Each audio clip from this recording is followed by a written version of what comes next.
মেঘ পাহাড়ের উপত্যকা পর্যটন কেন্দ্র সাজেক।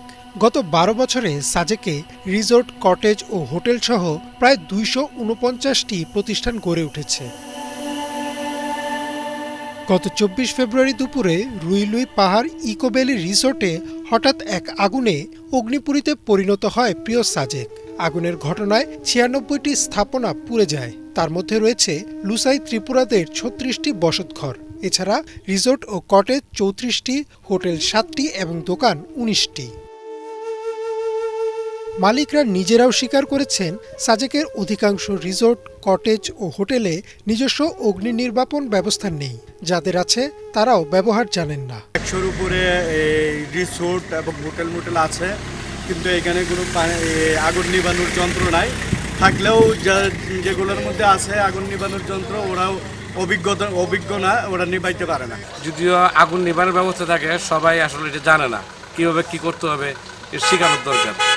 সবাই তো এটা জানে না। ফায়ার সার্ভিস নাই, আর রিসোর্টে যদি আগুন লেগে গেলে ওখানে আসলে নিবানোর মতো আসলে এখানে কোনো সরঞ্জাম নাই।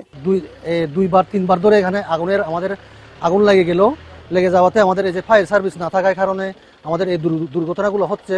ফায়ার সার্ভিসের দাবি, সাজেক পর্যায়ক্রমে বড় পর্যটন কেন্দ্র হিসেবে গড়ে উঠলেও ছিল না যথাযথ সুরক্ষা ব্যবস্থা।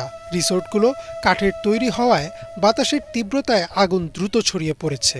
যেসব স্থাপনাগুলো আছে সেই স্থাপনাগুলো সম্পূর্ণ অপরিকল্পিত এবং সবগুলা কাঁচা স্থাপনা, যেগুলো খুব দ্রুত অগ্নিকাণ্ডে জ্বলে যায় এবং আগুনের যদি কোনোটা স্পার্ক পাই সেটার সাথে সাথে আগুন ধরে যায়। আমরা পরামর্শ দিয়েছি এবং পরিকল্পিতভাবে এখানে স্থাপনাগুলো তৈরি করার জন্য, এবং বিল্ডিং টাইপ যদি স্থাপনা তৈরি করা হয় তাহলে সেই ক্ষেত্রে আগুনের ক্ষয়ক্ষতি হবে না। পাহাড়ের প্রবীণ সাংবাদিক তরুণ কুমার ভট্টাচার্যের মতে, পুরো সাজেক অপরিকল্পিতভাবে গড়ে উঠেছে। এখনই সতর্ক না হলে আগামীতে আরো বড় বিপদ ডেকে আনতে পারে।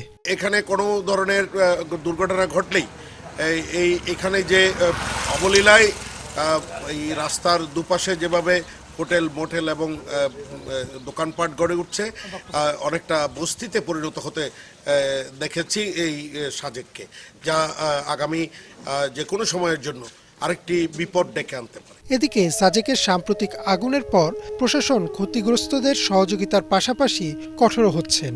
রিসোর্ট ও কটেজ মালিকদের সাফ জানিয়ে দেওয়া হয়েছে, সাজেককে বস্তি নয় বরং পরিকল্পিতভাবে গড়ে তুলতে হবে। এখানে এসেছে প্রশাসন, তারপর ওদের যারা কটেজ মালিক সমিতি, ওদের সাথে বসবো। এটাকে আমরা আসলে বস্তি হিসাবে দেখতে চাই না। এটাকে যেন সাজেক বললে লোকজন ভাবে যে এটা হলো বিদেশে আসছে, এরকম সুন্দরভাবে যেন করা যায়।